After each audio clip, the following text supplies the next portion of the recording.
আসসালামু আলাইকুম সবাইকে। চলে আসলাম আজকে 2 নম্বর ক্লাস নিয়ে। চ্যাপ্টার 7 শুরু করছিলাম আমরা। তো চ্যাপ্টার 7 এর আমরা আগের ক্লাসে ছিলাম হচ্ছে টাইম পিরিয়ডের দুইটা ফর্মুলা পর্যন্ত। টাইম পিরিয়ডের দুইটা ফর্মুলা আমরা দিছি এবং জিনিসগুলার এলিমেন্টগুলার মানে কি সেটাও বলে দিলাম। দিছি অলরেডি, আগের ক্লাসে দেওয়া হয়েছে সেটা। আজকে আমরা সেই ফর্মুলা রিলেটেড দুইটা ম্যাথ করব। এই দুইটা ম্যাথ করলে মোটামুটি ক্লিয়ার হয়ে যাবে। আর একটা পয়েন্ট হচ্ছে যে এই দুইটা ফর্মুলা একদম শুরুতে দেওয়া থাকলেও এগুলো দিয়ে সাধারণত সিকিউ দেয় না, এগুলো দিয়ে সাধারণত এমসিকিউ দেয়। কিন্তু এমসিকিউ কিন্তু দেয়, এমসিকিউ তে এটা দেখা যায় 2 থেকে 3টা কোশ্চেন চলে আসে। বোর্ডের মধ্যে 2 থেকে 3টা কোশ্চেন চলে আসে এই দুইটা ফর্মুলা দিয়েই।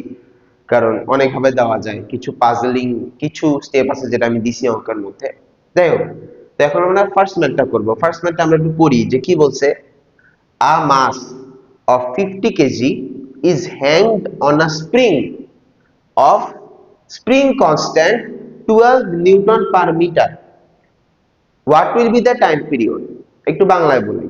একটা স্প্রিং, তুমি একটা স্প্রিং কি করছো, ধরো তোমার সিলিং যেটা আছে, ধরো ফ্যান যেখান থেকে ঝোলে, ওই সিলিং থেকে তুমি একটা বড় স্প্রিং ঝুলাই দিছো। ওই স্প্রিং এর মধ্যে তুমি একটা, ধরো একটা স্টিলের বল ঝুলাই দিছো অনেক ভারী। তাহলে স্প্রিংটা কি নিচে এমন করে নেমে আসবে না? ওই বলটা নিয়ে নেমে আসবে, তো স্প্রিং তো নামবে। আচ্ছা, এখন আমি ধরলাম যে তুমি যেই বলটাকে ঝোলাই দিছো স্প্রিংটার মধ্যে, ওই বলটার মাস হচ্ছে 50 কেজি। আর যেই স্প্রিং এর মধ্যে তুমি ঝুলাই দিছো ওই স্প্রিং এর স্প্রিং কনস্ট্যান্টটা আমি ধরলাম 12 নিউটন পার মিটার। ভালো কথা। তাহলে আমি জিজ্ঞেস করছি টাইম পিরিয়ড কি হবে। তাহলে what will be the time period? Time period এখন মাথায় একটু ভিজুয়ালাইজ করো। তুমি ধরো একটা স্প্রিং তুমি উপরে সেট করছো, কিছু ঝুলাই দাওনি, তাহলে স্প্রিংটা স্প্রিং এর মতো থাকবে, ও তো নিচে থেকে নিচে নেমে আসবে না। এখন তুমি কি করলা, ওই স্প্রিং এর মধ্যে আস্তে করে একটা বল ঝুলাই দিয়ে হাত ছেড়ে দিলা। তাহলে স্প্রিংটা কি করবে? এমন এমন করে মুভ করবে না স্প্রিংটা? স্প্রিংই তো, স্প্রিংটা এমন এমন করে মুভ করে নাকি? আচ্ছা, এই যে এমন এমন করে যে মুভ করতেছে, তুমি মাথায় ভিজুয়ালাইজ করে দেখো, এটা কিন্তু এক ধরনের সিম্পল হারমোনিক মোশন। এই যে এমন, এই যে আবার এমন, এই যে আবার এমন, এই যে আবার এমন, তাহলে এটা কিন্তু সিম্পল হারমোনিক মোশন হচ্ছে। তাহলে সিম্পল হারমোনিক মোশন হলে আমরা কিন্তু ওইটা টাইম পিরিয়ড বের করতে পারবো। আচ্ছা, তাহলে এখন আমরা যে দুইটা ফর্মুলা দিছি, এইখানে কোন ফর্মুলাটা দেওয়া অ্যাপ্রোপ্রিয়েট হবে, দ্যাটস দ্য কোয়েশ্চেন। আচ্ছা, তাহলে এখানে কি কি দেওয়া আছে আমরা কি সেটা দেখি। দেওয়া আছে হচ্ছে মাস, দেওয়া আছে হচ্ছে তোমার স্প্রিং কনস্ট্যান্ট। তাহলে যেই ফর্মুলার মধ্যে মাস এবং স্প্রিং কনস্ট্যান্ট আছে আমরা সেই ফর্মুলাটাই দিব। ওই ফর্মুলাটা কিন্তু আমরা 1 নম্বরে লিখে দিছিলাম আগের ক্লাসে। দেখো, 2π√m/k, ওই m-টা হচ্ছে মাস, k-টা হচ্ছে স্প্রিং কনস্ট্যান্ট, এবং ওই দুইটাই এখানে দেওয়া আছে। তাহলে আমরা ওই দুইটাতে বসাই দিব, অঙ্ক এমনি হয়ে যাবে, কোনো সমস্যাই না।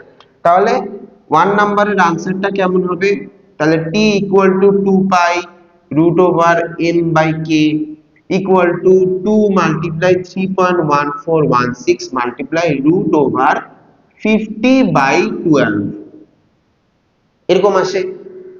এই অঙ্কটা স্টেপ বাই স্টেপ কেমনে করে, সব একসাথে বসাই দিতে যাবা না, তাহলে অঙ্কটা ভুল হবে। প্রথমে কি করবো আমি বলি।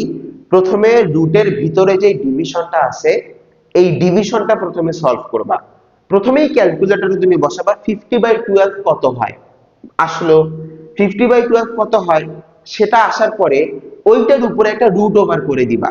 ওই অপশন কিন্তু ক্যালকুলেটরে আছে, একটা রুট লেখা একটা বাটন কিন্তু ক্যালকুলেটরে আছে। তুমি রুট টিপবা, রুট টিপে ইকুয়াল টু দিবা, ওই আনসারের রুট হয়ে যাবে এমনিতেই।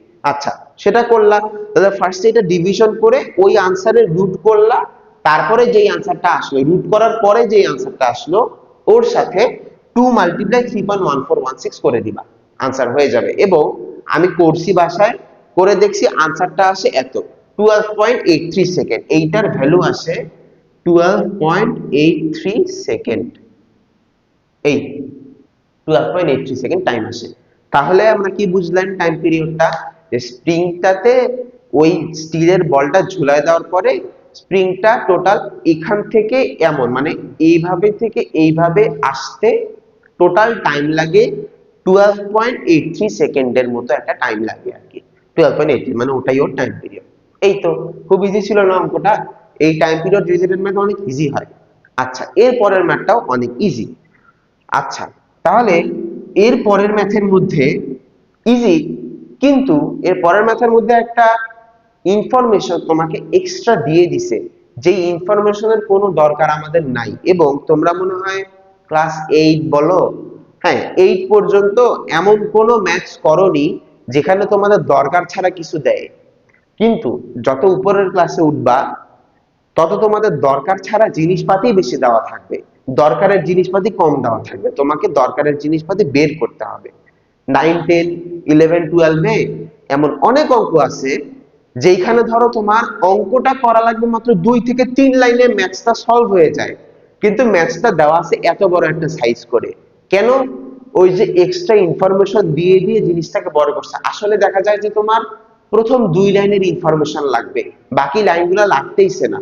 বাকি লাইনগুলো কেন দেয়? কারণ তোমার মাথায় যেটা সেট হয়ে আছে যে ইনফরমেশন তার এমনি এমনি দিবে না, দিছে মানে অবশ্যই ব্যবহার আছে। তুমি ওইটা নিয়ে থিঙ্ক করতে থাকবা, থিঙ্ক করতে করতে টাইম নষ্ট করবা, তোমার আর অঙ্ক সলভ করা হবে না, তুমি পরে আর মার্ক পাবা না। এগুলা চালাকি করে বড় হয়ে। বড় হয়ে এমন না যে অঙ্ক কঠিন হয়ে যায়, অঙ্কতে তোমাকে পাজল করে দেয়, তোমাকে বুদ্ধি খাটায় বের করে নিয়ে আসতে হবে। এই ঠিক এই জিনিসটাই 2 নাম্বার ম্যাথসের মধ্যে আমি করছি। দেখো, an object of mass 2 kg is suspended on a thread of 2 meter length. ভালো কথা। What will be the time period?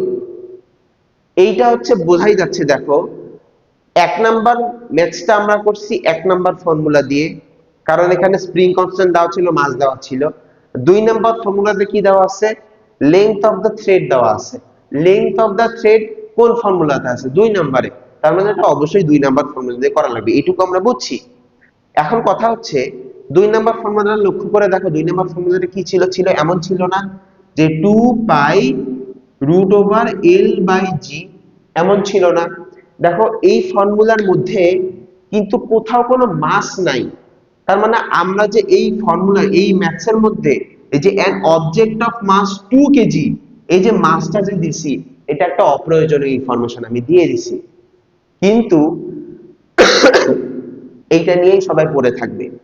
এখন এটা নিয়ে কি সমস্যা হইতে পারে আমি বলি। তোমরা 1 নাম্বার ফর্মুলাতে মাস সহ ছিল ফর্মুলাটা, 2 নাম্বার ফর্মুলায় কোনো মাস নাই।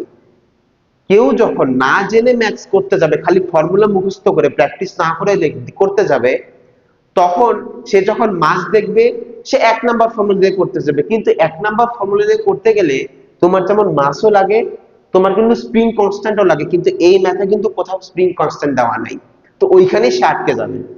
কিন্তু তুমি দেখো এখানে লেংথ অফ দ্য থ্রেড দেওয়া আছে, এবং 2 নাম্বার ফর্মুলাতে আমার কিন্তু শুধু লেংথ জানলেই আমি ম্যাথটা করতে পারবো, কারণ জি এর ভ্যালু আমি অলরেডি জানি 9.8। জি এর ভ্যালু যদি নাও দেওয়া থাকে ওটা তো আমরা জানি 9.8 মুখস্থ। তো থ্রেড বসায়, শুধু থ্রেডের লেংথ বসিয়ে দিলে তো ম্যাথ হয়ে যায়। এইটাই হচ্ছে ফ্যাক্ট। তাহলে এখন আমরা সেটাই করি। তাহলে 2 নাম্বার, তাহলে 2 pi root over L by জি, তাহলে এখন বসায় দাও। তাহলে 2 মাল্টিপ্লাই 3.1416 মাল্টিপ্লাই হচ্ছে রুট ওভার 2 বাই 9.8। তাহলে আবারও অঙ্কটা আমরা সেম ভাবে সলভ করব। কেমনে সলভ করব? প্রথমে 2 বাই 9.8 করব, যেটা आंसर আসবে সেটা রুট করব। রুট করার পরে যে आंसरটা আসবে সেটার সাথে 2 মাল্টিপ্লাই 3.1416 মাল্টিপ্লাই করে দিব। তাহলে সেটা করলে দেখা যায় আমার আসছিল 2.84 সেকেন্ডস। তাহলে आंसर আসে 2.84 সেকেন্ডস। এই চলে আসলো 2 নম্বরের টাইম পিরিয়ড। তো এই যে এই দুটা ম্যাথ যে আমরা করলাম, বেসিক্যালি এইরকম এমসিকিউই আসবে, এর বাইরে এর এর থেকে কঠিন এমসিকিউ তোমাদেরকে দিবে না। এরকম এমসিকিউ মোটামুটি আসবে।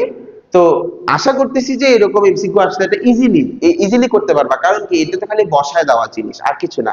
হ্যাঁ, আরেক ভাবে আসতে পারে, সেটা হচ্ছে যে আমি এখানে দুইটা টাইম পিরিয়ড তোমাদেরকে বের করে দেখাইলাম। এমনও আসতে পারে যে তোমার কোশ্চেনের টাইম পিরিয়ডটা দেওয়া আছে। কোশ্চেনে যদি টাইম পিরিয়ড দেওয়া থাকে, ধরো 1 নাম্বার ফর্মুলাতে, ধরো 1 নাম্বার ফর্মুলা আমি এখানে লিখি। 1 নাম্বার ফর্মুলা কি ছিল? t equal to 2 pi root over m by k ছিল, তাই না? এখন ধরো যে তোমার এখানে আমি t টা বের করছি, কোশ্চেনে হয়তো t টাই দেওয়া আছে, t দেওয়া আছে, মাস দেওয়া আছে, তোমাকে হয়তো স্প্রিং কনস্ট্যান্টটা বের করতে বলতে পারে। করতে তো পারবা আই গেস। কি করবা? প্রথমে হচ্ছে 2 পাইটাকে এখানে ডিভাইড করে দিবা, তাহলে কি হয়? আমাদেরকে কে বের করতে বলছে, এবং এই অঙ্কটা কিন্তু কমন, এই অঙ্কটাও দেয়। তাহলে কে যদি বের করতে বলে তাহলে ফার্স্ট আমাদেরকে 2 পাইটা এইদিকে পাঠাই দিব। তাহলে দেই t/2 pi equal to √m/k দিলাম। এখন দেখো তো এখানে একটা ঝামেলা আছে, এক্সট্রা ঝামেলা আছে। এক্সট্রা ঝামেলাটার নাম হচ্ছে রুট। এই রুটটা আমাদের তুলতে হবে। রুট তুলতে কি করা লাগে তোমরা এটা জানো। রুট তুলতে গেলে আমাদের একটা স্কোয়ার করা লাগে, স্কোয়ার করলে রুট উঠে যায়। তাহলে আমরা দুই দিকে, এখন স্কোয়ারটা একদিকে করে না, একদিকে করে, একদিকে করলে তো ইকুয়াল থাকবে না, আনইকুয়াল হয়ে যাবে। তো দুই দিকে স্কোয়ার করে দিব, তাহলে দুই দিকেই সেম কাজ করব। তাহলে দুই দিকে স্কোয়ার করে দিলে এটা হয় t² / 4 পাই স্কোয়ার। দেখো একবারে লিখলাম, একবারে লেখা শিখতে হবে। টি স্কোয়ার কেন লিখলাম, কারণ টি এর উপর স্কোয়ার করলে টি স্কোয়ার হয়, আর 2 পাই এর উপর স্কোয়ার করলে 2 এর স্কোয়ার করলে 4 হয়, পাই এর স্কোয়ার করলে হয় পাই স্কোয়ার। এই যে আমি লিখছি 4 পাই স্কোয়ার, একবারে লিখছি। ইকুয়াল টু আমি লিখবো m/k। এটা কিন্তু শুধু m/k ই লিখবো, কারণ এখানে একটা রুট ছিল, ওই রুটটাই উঠে গেছে।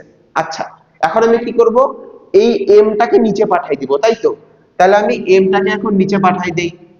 তাহলে জিনিসটা এমন হয় যে t² / 4 pi square multiply m equal to 1/k।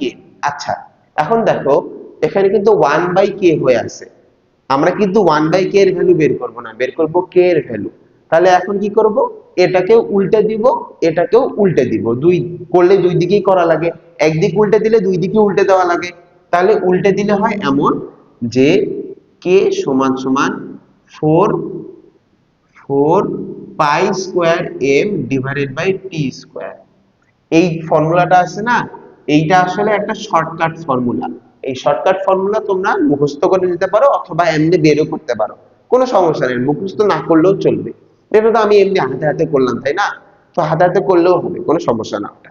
এই তো এই তিনটা টাইপের বাইরে ম্যাথ ইনশাআল্লাহ আসবে না। এই মোটামুটি তোমাদের প্রথম যে দুইটা ফর্মুলা রিলেটেড ম্যাথ এই ছিল মোটামুটি।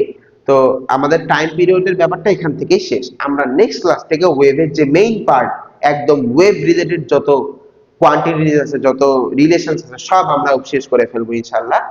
তো আজ এই পর্যন্তই থাক। Good luck to everyone and আসসালামু আলাইকুম।